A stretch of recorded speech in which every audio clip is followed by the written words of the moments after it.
Morjesta. Täällä ollaan sorvin ääressä. Tää on kans sellaista terähommaa, mutta tää on niinku sorvin terähommaa.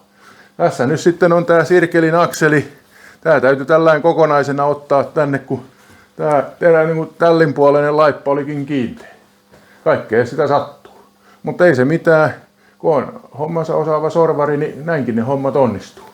Tässä on sitten sahurin puoleinen laippa. Ja tästä on pinta puhdistettu ja tää on todettu, että nämä on ihan suorat. Mutta nyt on tarkoitus tehdä tästä pikkusen kartio tai molemmista. Sorvari oli sitä mieltä, että viisatku on hyvä puolellensa ja minä kuuntelen häntä. Eli homman nimi on se, että sitten kun tähän seuraavan kerran terät pistetään, mutteri tulee tuohon ja mutteri lyödään kiinni, niin silloin tämä pikkusen oikenis, kun nämä on aika heikot nämä laipat. Ehkä jopa valitettava heikot. Mutta hei, enemmittä puheitta. Sorvi laulamaan. Ruvetaan sorvaamaan. Siitä lähti koestus. Heittokellolla tarkistettu kulma. Ei ole huono. Tosta me lähdetään yrittämään.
Joo.